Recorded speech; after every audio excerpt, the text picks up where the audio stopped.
उन्हाळ्याची सुरुवात झाली की असं झाडपाला सगळं वाळून जातं सगळीकडं आणि बघू शकता हिरवगारची चादर असती थंडीपर्यंत ती गायब होऊन अशी डोंगरं पण कोरडी पडतात.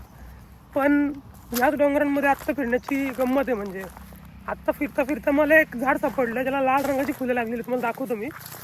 तर हे जे झाड दिसतंय ना, या झाडाचं नाव आहे शाल्मली. शाल्मली किंवा याला काटेसवर असं पण म्हणतात. इंग्रजीमध्ये याला बॉम्बॅक्स मलाबेरिका असं म्हटलं जातं.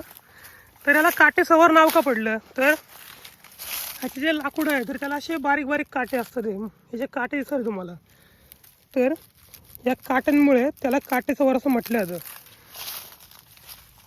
हे झाड आपल्या वेस्टर्न घाट्समध्ये भरपूर जागे सह्याद्रीच्या घाटावाटांमध्ये तुम्हाला दिसून येईल. तर याचे काटे जे असतात ना, त्याचा चूर्ण करून किंवा पावडर करून जर आपण चेहऱ्यावरती लावली तर चेहऱ्यावरती वांग किंवा पिंपल्स आलेले असतील तर ते कमी होण्यामध्ये मदत होते. पिंपलचे डाग जरी असतील तरी त्या काट्यांच्या पावडरने जातील. दुसरी गोष्ट म्हणजे त्याचा जो पाला आहे तर याच्या पाल्याने जखम बरी होण्यामध्ये मदत होते. आणि आता त्याचं फूल बघू आपण. तर हे जे शाल्मलीचं फूल आहे, हे लाल रंगाचं जे फूल आहे ते असं दिसतं बघा.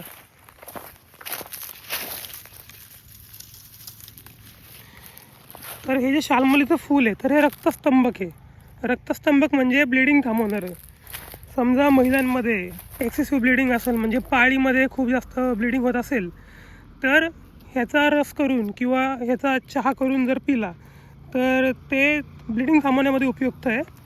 दुसरी गोष्ट म्हणजे जर अंग खूप असं गरम झालं असेल, हीट वाढली असेल, तरी याचा रस जर पिला तरी ते शांत करू शकतं आपल्या शरीराला किंवा थंड करू शकतं.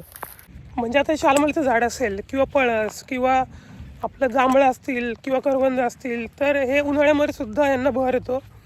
आणि अशी झाडं बघण्यासाठी पावलं तोडून आपल्याला सह्याद्रीची सैर केली पाहिजे.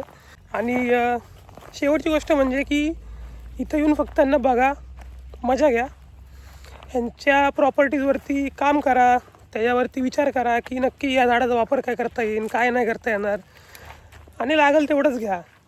आता शाल्मली काटेरी आहे म्हणून याला तोडून टाकायचं असं खूप जागी करतात. आमच्या मुळशीमध्ये तरी खूप जागी करतात. काटेरी झाडे काय करायचं, तोडून टाकू. तर असं नाही केलं पाहिजे, कारण ही एक संपत्तीच आहे ना आपली, तर ती आपण जपली पाहिजे. धन्यवाद.